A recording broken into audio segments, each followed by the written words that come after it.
Isaac Newton fue uno de los científicos más importantes de todos los tiempos. Una de sus más grandes contribuciones fue expresar el comportamiento físico de la naturaleza en forma de leyes que explicaremos a continuación. La primera ley de Newton, conocida también como ley de inercia, nos dice que si sobre un cuerpo no actúa ningún otro, este permanecerá indefinidamente moviéndose en línea recta con velocidad constante, incluido el estado de reposo, que equivale a velocidad cero. Como sabemos, el movimiento es relativo, es decir, depende de cuál sea el observador que describa el movimiento. Así, para un pasajero de un tren, el interventor viene caminando lentamente por el pasillo, mientras que para alguien que ve pasar el tren desde el andén de una estación, el interventor se está moviendo a gran velocidad. Se necesita, por tanto, un sistema de referencia al cual referir el movimiento. La primera ley de Newton sirve para definir un tipo especial de sistemas de referencia conocidos como sistemas de referencia inerciales, que son aquellos sistemas de referencia desde los que se observa que un cuerpo sobre el que no actúa ninguna fuerza neta se mueve con velocidad constante. En realidad es imposible encontrar un sistema de referencia inercial, puesto que siempre hay algún tipo de fuerzas actuando sobre los cuerpos, pero siempre es posible encontrar un sistema de referencia en el que el problema que estemos estudiando se pueda tratar como si estuviésemos en un sistema inercial. En muchos casos, suponer a un observador fijo en la Tierra es una buena aproximación de un sistema inercial. Segunda ley de Newton, ley del movimiento. Esta ley está regida por la siguiente fórmula: fuerza igual masa por aceleración. Explicación: cuando una fuerza neta actúa sobre un cuerpo provoca en él una aceleración que tiene la misma orientación de la fuerza. Tal aceleración es directamente proporcional a la fuerza aplicada e inversamente proporcional a la masa del cuerpo. Esto quiere decir que si tenemos dos objetos con la misma cantidad de masa, y al primero se le aplica una fuerza F, este objeto se moverá con una aceleración A, pero si al segundo se le aplica el doble de la fuerza del primer objeto, este tendrá el doble de la aceleración del primero. Esto explica la oración: la aceleración es directamente proporcional a la fuerza aplicada, es decir, entre más fuerza se le aplique al objeto, su aceleración aumentará. Por lo contrario, si tenemos dos objetos, uno con la cantidad de masa m, y el segundo con el doble de la cantidad del primero, si al primero se le aplica una fuerza F, este objeto se moverá con una aceleración A, pero si al segundo se le aplica la misma cantidad de fuerza que se le aplicó al primero, la aceleración de este disminuiría a la mitad de la aceleración del primer objeto. Esto explica la oración: la aceleración es inversamente proporcional a la masa del cuerpo, es decir, entre más masa tenga el objeto, menor será la aceleración. Todo esto solo aplica para objetos con masas constantes. Ejemplo: si un carro de tren en movimiento con una carga se detiene bruscamente sobre sus rieles, porque tropezó con un obstáculo, su carga tiende a seguir desplazándose con la misma velocidad y dirección que tenía en el momento del choque. Otros ejemplos en la vida cotidiana sería patear una pelota, empujar un carro, etc. Tercera ley de Newton. Todas las fuerzas en el universo ocurren en pares, no hay fuerzas aisladas. Para cada fuerza externa que actúa sobre un objeto, hay otra fuerza de igual magnitud, pero de dirección opuesta, que actúa sobre el objeto que ejerce esa fuerza externa. En el caso de fuerzas internas, una fuerza ejercida sobre una parte del sistema será contrarrestada por la fuerza de reacción de otra parte del sistema. De modo que un sistema aislado no puede bajo ningún medio ejercer ninguna fuerza neta sobre la totalidad del sistema. Un sistema no puede por sí mismo ponerse en movimiento con solo sus fuerzas internas. Debe interactuar con algún objeto externo a él.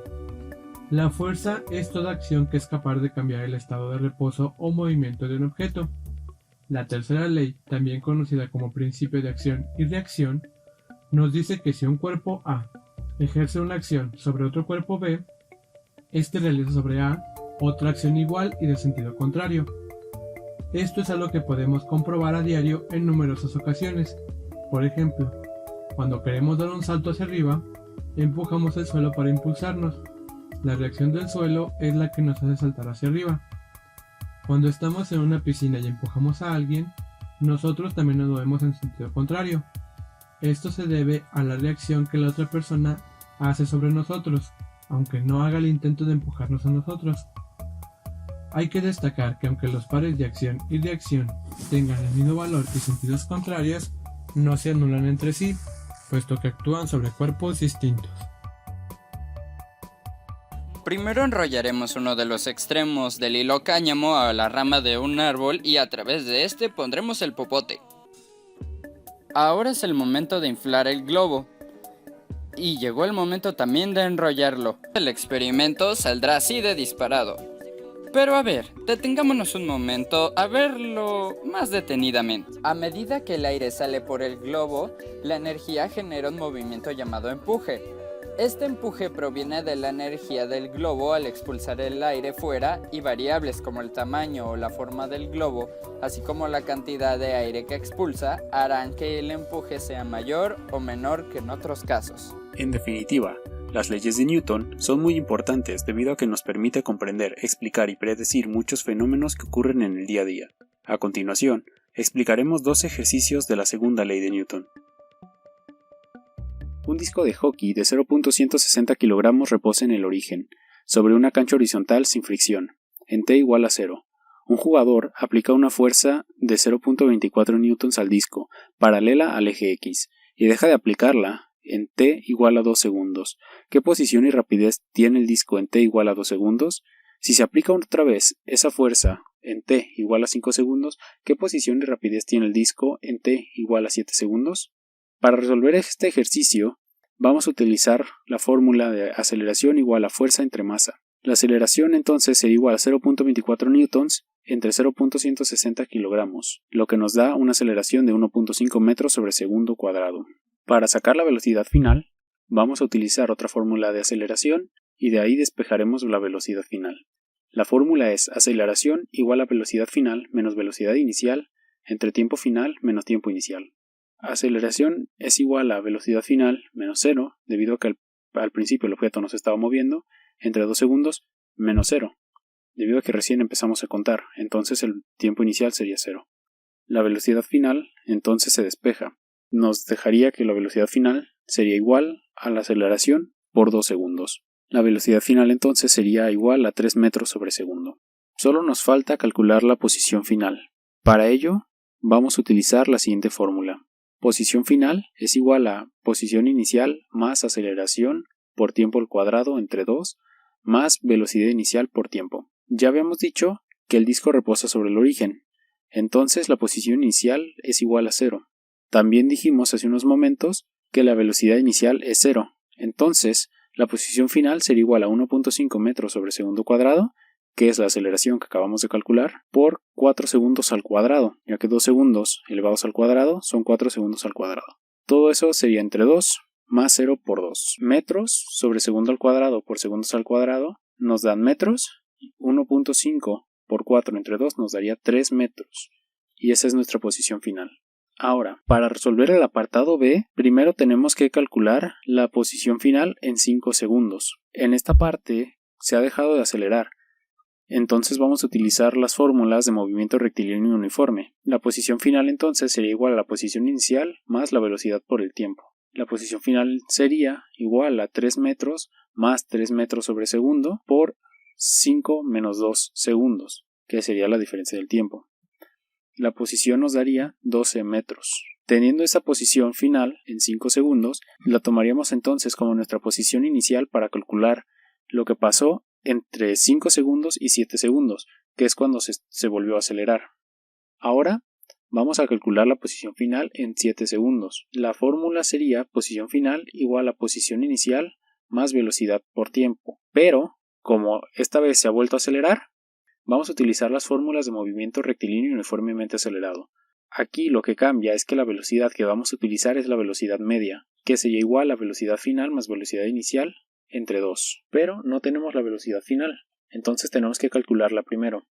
La velocidad final es igual a velocidad inicial más aceleración por tiempo. La velocidad final entonces sería igual a 3 metros sobre segundo más 1.5 metros sobre segundo cuadrado por 7 menos 5 segundos. Realizando la operación nos daría que la velocidad final es igual a 6 metros sobre segundo. Una vez que tenemos la velocidad final, podemos regresar a calcular la posición final, que sería igual entonces a 12 metros más 6 metros sobre segundo más 3 metros sobre segundo por 2 por 7 menos 5 segundos. 6 metros sobre segundo más 3 metros sobre segundo nos da 9 metros sobre segundo. Se multiplicaría por 2, pero 7 menos 5 segundos nos da 2 segundos.